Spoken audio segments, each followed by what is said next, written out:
말씀의 제목이 노를 져서입니다. 기독교라는 것은요, 고난이 없도록 기도하는 종교가 아니라 고난을 이길 힘을 달라고 기도하는 종교가 기독교입니다. 우리가 한번 나누었던 예화이고 들으셨던 말씀인데요, 제가 다시 한번 이 이야기를 좀 함께 나누고 싶습니다. 1873년 미국에서 변호사로 일하던 내 딸아이의 아빠였던 스패포드라는 변호사의 이야기입니다. 인터넷에 보시면 참 많이 이야기되고 있는 그러한 이야기입니다. 이 스패포드 변호사의 아내가 좀 아팠습니다. 그래서 아내의 요양차 아이들과 아내를 배에 태워서 유럽으로 보냈습니다. 조금 편안하게 미국을 떠나서 좀 편안한 곳에, 경치도 좋은 곳에 한 2, 3년 유향할 생각으로 아내와 아이들을 먼저 보내고 자기는 자신의 가산과 주변 일들을 정리하고 뒤따라 갈 생각이었습니다. 그런데 가던 도중 해양사고가 발생해서 내 딸은 그 자리에서 배와 함께 수장되었고 아내는 표류하는 중에 발견되었습니다. 하루아침에 내 딸을 잃었던 이 스패포드 변호사에게 주변의 사람들이 많은 위로를 정했죠. 그런데 그가 그 1873년 내 아이를 하루아침에 잃어버렸던 그 일 직후에 우리가 정말로 즐겨 부르고 감사히 부르는 찬송가 413장 내 평생에 가는 길을 작사했습니다.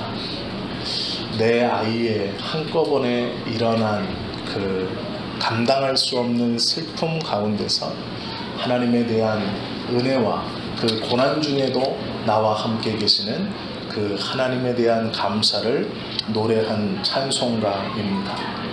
그는 이 413장 내 평생에 가는 길 이것을 작사하고 3년 뒤인 1876년 시카고로 이동하는 도중 열차 사고로 38살의 나이에 생을 마감했습니다. 그의 삶이 고통으로, 아픔으로 또 어쩌면 마지막까지 비참하게 끝났을 삶이었다라고 볼 수 있지만 그가 큰 아픔 중에 지었던 신앙의 고백은 지금도 우리에게 놀라운 은혜와 하나님에 대한 믿음을 굳건히 하는데 도움을 주고 있죠. 다 아시는 것처럼 찬송가 413장의 가사는 이렇습니다. 내 평생에 가는 길 순탄하여 늘 잔잔한 강 같은지 큰 풍파로 무섭고 어렵든지 나의 영혼은 늘 편하다. 저 마귀는 우리를 삼키려고 입 벌리고 달려와도 주 예수는 우리의 대장 되니 끝내 싸워서 이기리라. 내 지은 죄 주홍빛 같더라도 주 예수께 다 아뢰면 그 십자가 피로 다 씻으사 흰눈보다도 더 정하리라. 저 공중에 구름이 일어나며 큰 나팔이 울릴 때에 주 오셔서 세상을 심판해도 나의 영혼은 겁 없으리. 내 영혼 평안에 내 영혼 평안에입니다. 우리의 삶에서 어느 날 느닷없는 고난과 질병이 다가오는 것처럼 인생의 삶을 살아가다 보면 감당할 수 없는 아픔과 슬픔이 오게 되어 있습니다. 혼자서 작은 나룻배에 타고 큰 망망대해에 노를 저어가는 것과 같은 절망 속에 우리의 삶이 떠다니는 것처럼 느껴질 때도 있습니다.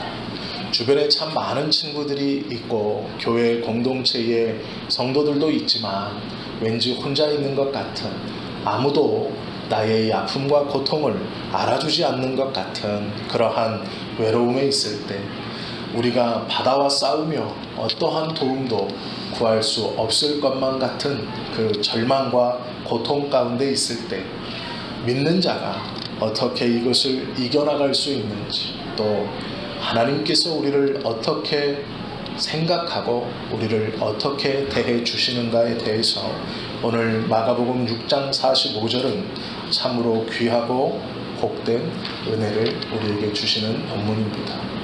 오늘 본문을 보시면 예수님께서 제자들을 배에 태워서 건너편으로 보내십니다.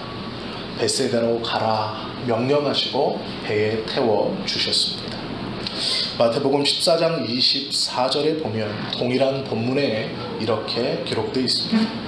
배가 이미 육지에서 수리를 떠나서 바람이 거스름으로 물결로 말미암아 고난을 당하더라. 지금 이 배는 예수님의 12명의 제자들이 타 있습니다. 그리고 이 배에 태운 사람도 예수님입니다. 예수님께서 배를 타고 가라 해서 지금 건너편으로 가고 있는 중입니다. 문제는 예수님이 타라 한 배이고 그 말씀에 순종해서 탄 배가 풍랑과 큰 파도 가운데 들어간다라는 것이죠. 예수님의 말씀에 순종하고 믿음의 사람들이 12명이나 온전히 모여있는 이 공동체에 아무런 일도 일어나지 않아야 될 것 같고 날씨는 좋고 바람은 순풍이어서 말씀에 순종하고 믿음의 사람들이 모여있는 이 배가 아무런 문제 없이 목적지까지 가야 하나님의 은혜일 것 같은데 예수님이 타라 명하셨고 그 말씀에 순종해서 탄 이 배가 풍랑 가운데 들어간다라는 것이죠.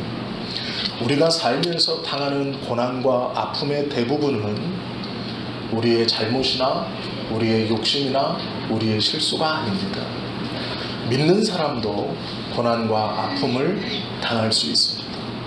평생 내가 짊어지고 가야 하는 이 짐이 왜 나에게 라고 생각할 때 내가 무엇인가 실수했고 내가 무엇인가 잘못한 것도 있겠지만 대부분은 그것이 아니라 믿음의 사람도 말씀에 순종하는 인생도 고난과 어려움에 처할 수 있다는 것을 기억해야 합니다.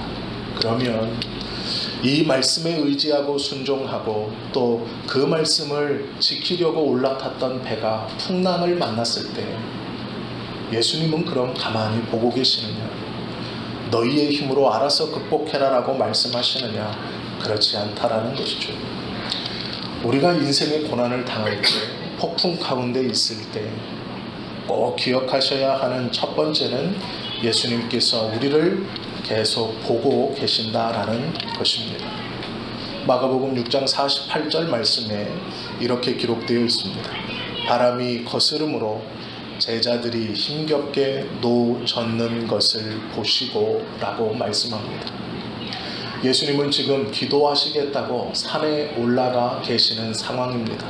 제자들은 바다에 나가 배를 타고 이 바다를 건너 반대편 마을로 가고 있지만 예수님은 산에 올라가 기도하고 계신다라고 합니다. 그런데 참 놀랍게도 바람이 거슬러 폭풍 가운데 들어가 죽을 힘을 쓰며 노를 젓고 있는 그 고난 가운데 있는 제자들을 예수님이 보고 계시다 말씀하죠. 물리적인 눈으로 보는 거리가 아닙니다. 눈을 들어서 물곁에서 볼 수 있는 거리가 아닙니다. 이미 술이나 떨어져 있었고 큰 바람과 파도가 치는 상황입니다. 그런데 성경은 예수님께서 그 제자들을 보고 있었다 말씀한다라는 것이죠. 시간은 밤 사경입니다. 사경이라는 말은 우리의 시간으로 새벽 3시에서 5시입니다. 지금처럼 불이 환할 때에도 새벽 3시에서 5시 사이는 캄캄한 어둠입니다. 이때에는 아마 아무것도 보이지 않는 상태였을 것입니다. 캄캄한 흑암이 덮여있는 늦은 밤, 바다 한가운데 바람과 파도와 싸우고 있는 그곳에서 예수님은 제자들을 보고 있었다 말씀해 주고 있는 것이죠. 예수님께서는 전능하신 하나님이시기에 우리가 생각하는 자연 조건과 상관없이 제자들을 보고 지켜보고 계셨다라는 것이죠. 우리의 삶에서 폭풍을 만날 때라도 낙심하지 않을 이유가 이것입니다. 환경과 여건은 아무도 나를 도와줄 수 없고 아무도 나의 편이 아닌 것 같지만 예수님께서는 그것과 상관없이 우리를 바라보고 계신다라는 것이죠. 믿음의 사람이 시험에 들었을 때, 폭풍 가운데 들어갔을 때, 흑암 가운데 둘러싸여 혼자 노를 젓고 있을 때, 아무런 도움도 구할 수 없을 것 같고 망망대해에 혼자 있는 것 같은 두려움과 공포가 엄습해 올 때 예수님께서는 우리를 보고 계신다라고 말씀하고 있다라는 것이죠. 그 주님이 우리의 삶을 보고 있고 나의 삶을 알고 있고 나의 영혼을 지켜보고 계신다면 우리가 낭망하거나 절망할 필요가 없을 것입니다. 폭풍 한 가운데서도 제자들이 노력하고 애쓰고 공포에 떠는 것을 우리 주님이 지금 보지 못하고 계신 것이 아니라 보고 계신다라는 것은 큰 위로를 우리에게 허락해 주시는 말씀이죠. 우리가 힘듦과 어려움에 있을 때 포기하지 않아야 할 이유, 절망 가운데 넘어져 모든 것을 놓고 아무것도 아니라고 생각할 필요가 없는 이유가 그것입니다. 끝까지 우리 주님이 보고 계시니 그 고통과 아픔 가운데서도 노젓기를 포기하지 않고 최선을 다해서 그 기간을 견디어 내는 것이죠. 기도하면서 기도의 응답보다 더 감사하고 큰 위로와 은혜는 하나님이 이 기도를 들으셨다라는 확신이 올 때입니다. 하나님 앞에 간절한 마음으로 나아가 기도할 때 그 문제가 해결되었다는 것보다 더 기쁘고 감사한 일은 주님이 나의 기도를 들어주시는구나. 그 은혜가 올 때 우리는 그 일에 더 이상 얽매이지 않는 자신을 보게 됩니다. 로마서 8장 34절에 보면 누가 정죄하리요 죽으실 뿐 아니라 다시 살아나신 이는 그리스도 예수시니 그는 하나님 우편에 계신 자요 우리를 위하여 간구하시는 자신이라 말씀하고 있습니다. 하나님 우편에 계시는 예수님께서 가만히 계시는 분이 아니고 우리를 위해서 지금도 간구해 주시는 분이시다라는 것이죠. 그 예수님이 우리를 보고 계십니다. 우리를 주목하고 계신다라는 것이죠. 혹이나 절망은 없어야 할 것입니다. 고난과 아픔과 힘듦 중에 삶의 물결로 괴로이 노를 젓고 있을 때 꼭 기억해야 하셔야 할 두 번째 것은 예수님께서 곧 찾아오신다라는 것입니다. 마가복음 6장 48절을 마저 보시면 바람이 거스름으로 제자들이 힘겹게 노젓는 것을 보시고 밤 사경쯤에 바다 위로 걸어서 그들에게 오사 지나가려고 하시네라는 것이죠. 보고 계셨고 이제 걸어오셨다라는 것입니다. 바다 위를 걸어서 고난의 한복판으로 찾아와 주신다라는 것이죠. 아무도 도와줄 수 없을 것 같은 슬픔과 아픔에 기도조차 마음껏 하지 못하는 그 절망의 순간에 누가 나를 도와주고 누가 나를 건져줄 수 있을까 하는 그 마지막 순간까지 우리가 포기하지 않아야 할 것은 예수님께서 이제 곧 우리를 찾아와 물 위를 걸어오신다라는 것이죠. 우리가 힘듦과 어려움에 있을 때 왜 하나님 나에게 이런 일이 벌어졌습니까? 왜 나에게만 이런 아픔이 있습니까? 왜 하나님 나를 버리셨습니까? 라는 고백이 우리도 모르게 튀어나올 만큼 어렵고 힘들 때가 있습니다.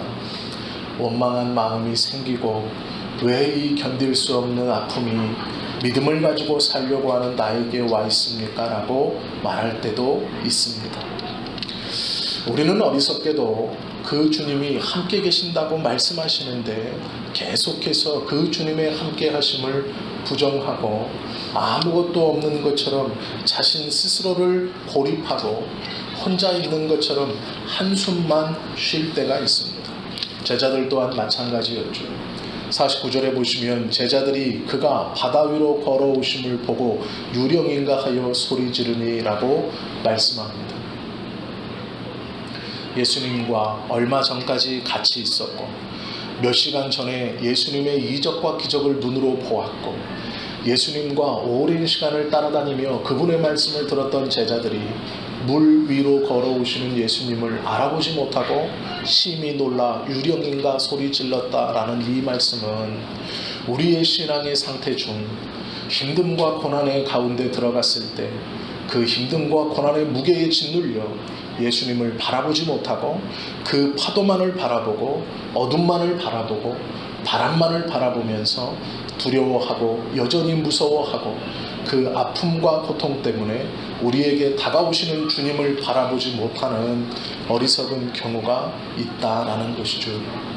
환난과 크기의 무게에 짓눌려 가까이 오고 계시는 주님을 알아보지 못하고 불과 몇 시간 전에 함께 하나님의 놀라운 은혜를 경험했던 이 제자들이 그 예수님을 보고 유령인가 하여 소리 질렀다라는 것은 우리의 삶의 연약함이 얼마나 큰 것인지, 또 우리가 고통 가운데 있을 때 항상 깨어있어 주님을 맞이할 준비를 해야 한다는 것이 얼마나 중요한 것인지를 말씀해주고 있는 것이죠. 무서운 환난이 오고 거센 파도가 삶에 엄습해 올 때 두려움과 떨림과 염려와 걱정 때문에 우리 주님을 잊어버릴 때가 있습니다. 정신 바짝 차리시고 하나님께서 우리에게 다가오심을 준비하셔야 합니다. 50절에 보면 그들이 정신을 차렸습니다. 그리고 저희가 다 예수를 보고 놀랐다라고 말씀합니다. 예수님께서는 안심하라 내니 두려워 말라 하시죠. 고난 가운데 있을 때 우리가 꼭 기억해야 할 마지막 세 번째는 바람이 그칠 때가 있다라는 것입니다. 이 고통과 아픔이 잔잔해질 때가 있다라는 것을 믿어야 하는 것이죠. 그러면 언제 잔잔해질까요? 내가 열심히 노를 지었을 때, 물론 그것이 출발입니다. 예수님께서 우리를 보고 계실 때 그것도 맞습니다. 예수님께서 우리에게 다가오셨을 때 또한 맞습니다. 그러나 풍랑이 잠잠해질 때는 예수님이 그 배에 오르셨을 때입니다. 그것이 51절의 말씀이죠. 배에 올라 그들에게 가시니 바람이 그치는지라 말씀하고 있다라는 것이죠. 언제 바다가 잠잠해졌는가? 언제 바다의 바람이 그쳤는가? 그것은 예수님께서 배에 오르실 때입니다. 꼭 기억하십시오. 예수님이 바라보고 계실 때도 바람과 파도는 여전히 요동치고 있었습니다. 예수님이 그들에게 걸어오시는 중간에도 바람과 파도는 여전히 요동하고 있었습니다. 바람과 파도가 그칠 때는 예수님이 그 배에 올라 가까이 내 옆에 계실 때입니다. 예수님이 보고 계셨을 때도, 예수님이 다가오는 중간에도 바람과 파도는 여전히 두렵고 무서운 공포의 대상이었습니다. 우리가 믿음만을 가지고 내가 기도하면, 예배드리고 있으면 우리의 삶의 모든 문제가 하나하나씩 해결되겠지, 예수님이 나를 지켜보고 계시니 나를 도와주시겠지, 이 문제가 해결되겠지, 나에게 다가오고 계시니 아니 적어도 내가 예배와 기도를 통해 주님께 다가가려고 하니 이 문제는 해결되겠지라고 생각하시면 안 됩니다. 예수님이 주위에 계셔도 바람과 파도는 여전히 흉흉합니다. 그 문제의 해결은 예수님을 나의 마음의 중심에 모실 때입니다. 우리의 삶의 가운데로 모셔드릴 때입니다. 예수님이 우리의 주변에 계시면 바람과 파도는 잠잠해지지 않습니다. 예수님이 우리의 마음의 중심에 있지 아니하고 우리의 마음의 변두리에 계신다면 절대로 바람과 파도는 잠잠해질 수 없습니다. 우리가 우리의 가장 중요한 부분을 예수님께 내어드리지 못한다면, 그 예수님께서 배에 오르시지 않는다면 우리의 삶의 문제는 해결될 수 없습니다. 풍랑이 잔잔해지고 괴로이 노젓는 것이 끝나는 날은 우리의 중심에 그분을 인정하고 그분을 의지할 때 흔들림이 멎는다라는 것이죠. 주님을 믿고 살지만 내 삶의 주인으로 모시기까지 내 중심의 가장 중요한 부분에 예수님을 모실 때까지 이 고난은, 이 흔들림은, 이 삶의 물결은 여전할 것입니다. 변두리에 두고 있다면 이제 조금 더 하나님을 우리의 삶의 중심으로 모시기를 바랍니다. 내 삶의 주인이 우리 주님이 되어야 합니다. 변두리에만 있다면, 주변에만 있다면 우리의 삶의 변화가 일어나지 않습니다. 하나님의 말씀을 믿음에 그 말씀의 약속대로 우리의 중심에 그 주님을 놓고 우리가 온전히 하나님의 뜻에 따라 그 주님을 위해서 살아가는 것이 우리의 문제의 해결의 시작입니다. 제자들의 배에 예수 그리스도가 오르셨고 이제 그 배는 순풍을 만나 평안히 가고 있습니다. 지금은 새벽 5시에서 6시가 되었을 것입니다. 새벽이 밝아오고 있었을 것이죠. 순식간에 바다에 물안개가 피었을 것이고 떠오르는 햇빛에 너무도 아름다운 바다로 변해 있었을 것입니다. 예수님이 삶의 중심에 배에 오르시기 전까지 그 배는 두려움과 공포였습니다. 그러나 우리 주님께서 배에 오르시자 그 두려움과 공포의 바다는 너무나 아름다워 새벽의 찬란함을 비추고 있는 너무나 아름답고 신비한 바다가 되어 있었을 것입니다. 우리의 삶에 고난의 물결이 있을 겁니다. 제자들처럼 주님을 믿고 있어도 풍랑은 만날 수 있습니다. 열심히 노를 저어도 예수님이 나의 주변에 계신다면 그 문제는 해결되지 않을지 모릅니다. 삶의 물결이 요동칠 때, 인생의 삶에서 괴로이 노를 젓고 있을 때 우리 주님은 우리의 고통과 고민과 아픔을 알고 계십니다. 보고 계십니다. 그리고 다가와 함께 하려고 하십니다. 우리가 그 문제에 파묻혀 놀라 그 주님을 배로 모셔드리지 못하고 여전히 우리의 삶의 주변부에 두고 있다면 주님 아직 이것은 안 됩니다. 주님 아직 이곳까지는 아닙니다.